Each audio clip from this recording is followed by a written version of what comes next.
Magandang hapon po sa ating lahat.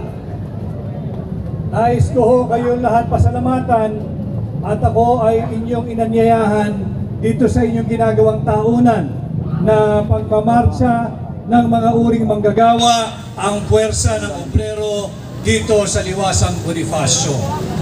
Pasalamat po ako sa AGLO, ang Association of Genuine Labor Organization, at siyempre sa Labor Power Movement. Isang karangalan na ako ho ay maimbitahan ninyo upang makapagsalita ngayong hapon sa paggunita at pagdiriwang natin ng karawan ni Gat Andres Bonifacio. At dahil po ang tema natin ay ang tema ng obrero o manggagawa, alam naman ho ninyo na ako ay kumandidato bilang senador at ang aking partido ay kayo, mamamayang Pilipino, kumakandidato ko bilang independent. At ako ay natanong na maraming ulit, ano ba ang nais mong gawin kung sakaling pahiramin ka namin ng aming mandato, pahiramin ka namin ng aming tiwala at daling ka namin sa Senado? Ang isa sa aking isusulong kung ako po'y papahiramin ninyo ng inyong mandato at pagkatiwala maging senador ninyo, sisikapin ko na maipasa ang standardization of wages. Ibig sabihin, wala na dapat pagkakaiba o wala na dapat diskriminasyon sa sahod ng mga nasa Mega Manila at sa sahod ng mga nasa probinsya. Yes! Ayos yan. Hindi ako naniniwala na mas mura ang buhay sa probinsya. Hindi ako naniniwala na mas mura ang pamumuhay sa probinsya. Kung kaya't nagkakaroon ng distinction o sa aking pananaw ay discrimination, mas mababa ang sahod ng nasa probinsya kesa sa Mega Manila. Atin pong isusulong yan sapagkat ang buwis na binabayaran ng manggagawa sa probinsya ay kahintulad rin ng rate o porsyento ng buwis na binabayad ng mga manggagawa sa Metro Manila. Tama po ba yon? At yung buwis na yan, bago po buhunin nyo, mahipo ang inyong sahod, nakaltas na, nabawas na. Subalit, bakit mas maliit ang sahod ng mga taga-probinsya kesa sa mga taga-Mega Manila? Ang lagi ko rin hong ginagawang halimbawa, ang presyo ng isang pirasong manok na may isang pirasong kanin at may gravy sa isang sikat na fast food chain sa Mega Manila ay siya ring presyo ng isang pirasong manok na may isang pirasong kanin at gravy sa probinsya. Pareho lang ang halaga, subalit mas maliit ang sinasahod ng inyong mga manggagawa sa probinsya. Kaya ating isusulong yung standardization of wages para wala ng diskriminasyon yung mga sahod ng nasa Mega Manila at sa probinsya. Ang isa pang nakikita kong magandang halimbawa para lubos din ninyong maunawaan na walang pagkakaiba, doon po sa isang construction company. Yung trabaho ng mason na magpasan sa kanyang balikat ng isang sakong semento sa probinsya ay siya ring timbang, ay siya ring bigat ng isang sakong semento na pinapasan ng mason na nagtatrabaho sa Mega Manila. Subalit, bakit mas mura ang sinasahod ng mga construction workers sa probinsya kung iahambing mo sa Mega Manila? Kaya po natin isusulong na magkaroon na ng uniformity sa inyong sahod, sa sahod ng nasa Mega Manila at sa sahod ng mga nasa probinsya. Ganun din ho naman ang sinasahod ng mga taong gobyerno. Kung magkakano po yung sahod ng mga taong gobyerno o empleyado ng gobyerno sa Metro Manila, siya rin ang sinasahod ng mga taong gobyerno o empleyado ng gobyerno sa probinsya. Bakit pwede sa gobyerno, subalit hindi pwede sa pribado? Kaya po yan ay ating isusulong sa tulong ninyo kung pahihiramin po ninyo ako ng inyong mandato. At ngayong araw, ginugunita nga po natin ang karawan ng ating dakilang bayani na si Gat Andres Bonifacio. Siya ang sumasagisag sa isang tunay na maisog na Pilipino. Nakipaglaban, pinamunuan ang revolusyon laban sa mapang-aping dayuhan. Pinangunahan ang ordinaryong Pilipino noong kanyang kapanahunan upang ipagtanggol ang ating kalayaan at isulong ang karapatan ng mga Pilipino. Fast forward to today. Bantayan po natin ang ating kalayaan. Huwag po tayong papayag magpasupil sa ating karapatan na magkaroon ng ganito, isang malaya at payapang pagtitipon. Nakaukit at may garansya po ang ating karapatang magpahayag ng ating honest dissent o saloobin sa mga hindi mabubuting patakaran ng pamahalaan. Kaya hindi po tayo dapat magpasupil sa kasalukuyang administrasyon. Huwag po tayong matakot hanggat ang ginagawa natin ay naaayon sa ating karapatan na nakaukit at may garansya sa ating saligang batas. At bilang tugon naman at tulong sa mga mamumuhunan or employer, hindi lang po yung sahod ng manggagawa ang nais nating isulong yung standardization.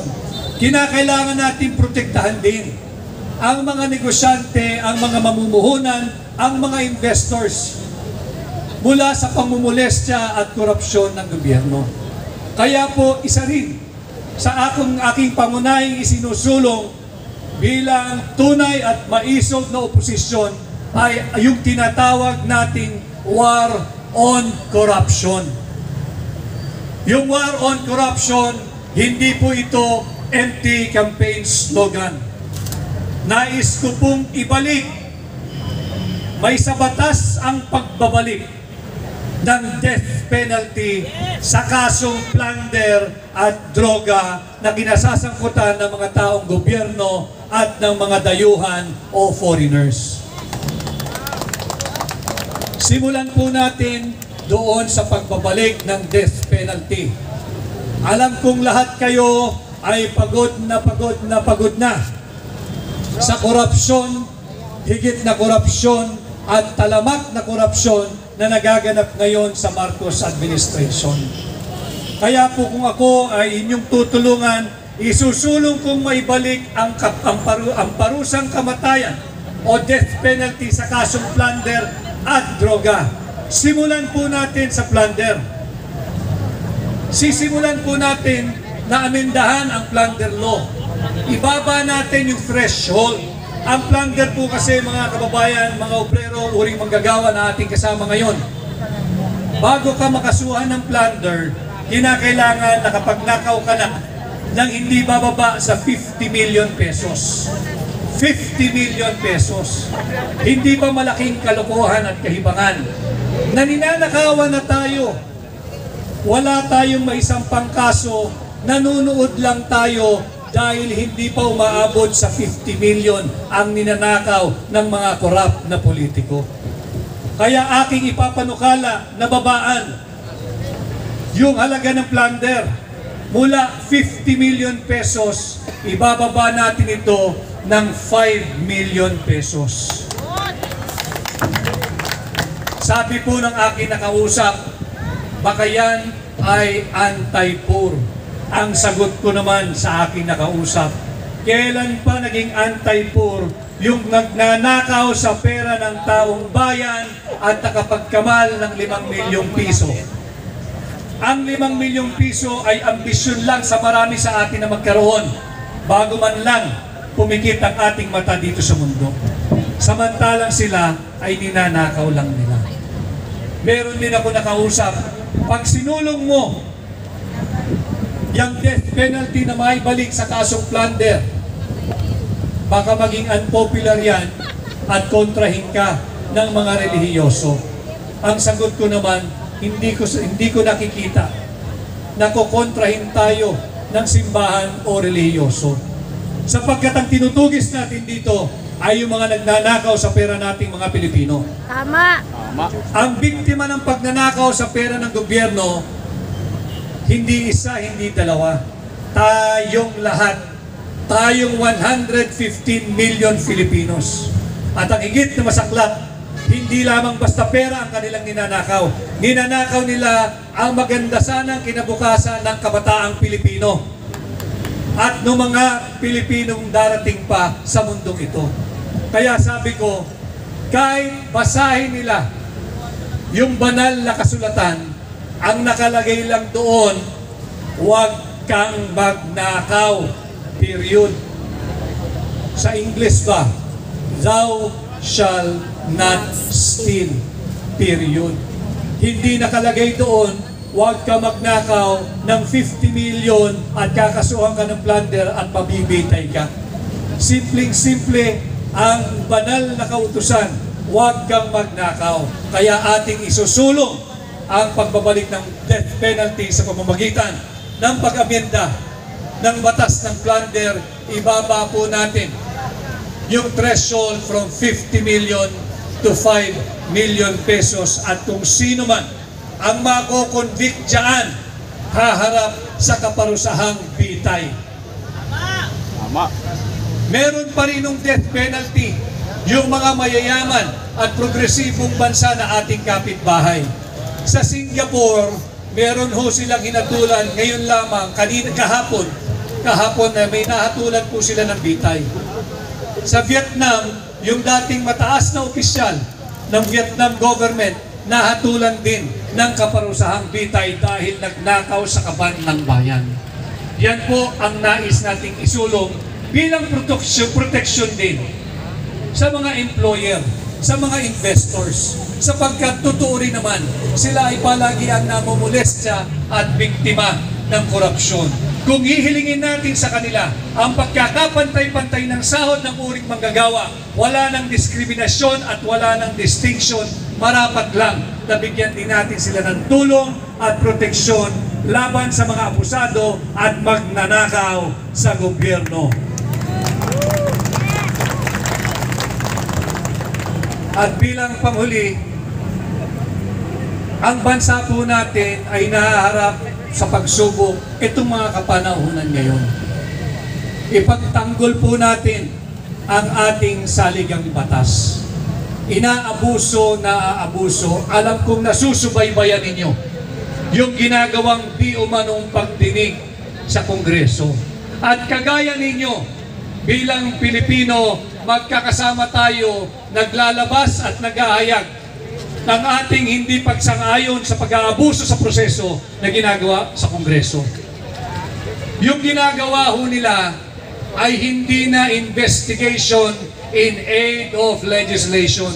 Ang ginagawa nila ay investigation in furtherance of political persecution of President Duterte and now Vice President Inday Sara Duterte. Kung ginagawa nila ito sa dating Pangulo at ginagawa nila ito sa kasalukuyang Vice Pangulo ng ating bansa, kaya nilang gawin ito sa inyo, sa akin, at sa ating mga ordinaryong Pilipino. Huwag ho tayong pumayag. Let us uphold, let us defend, let us respect the Constitution. Bantayan po natin kung gaano binantayan ni Gat Andres Bonifacio ang ating kalayaan na hanggang sa ngayon ay ating tinatamasa, subalit nanganganib. Bantayan po natin ang ating kalayaan. At pag dumating ang panahon na talagang sinusubok ang pasensya ng bawat Pilipino, inaasahan ko na ang uring manggagawa, ang puwersa ng obrero ay makakasama natin sa pagtatanggol ng ating saligang batas. Muli ho, ako'y nagpapasalamat at ako'y naanyayahan ninyo maging bahagi at makiisa dito sa ginawa nating marcha, ang hakbang tungo sa pagbabago. Ako po muli ang inyong kaibigan, Attorney Vic Rodriguez. Mabuhay ang Pilipinas, mabuhay ang Pilipino, mabuhay ang mga obrero. Salamat, Atty. Salamat. Muli, palakpakan po natin, Atty. Vic!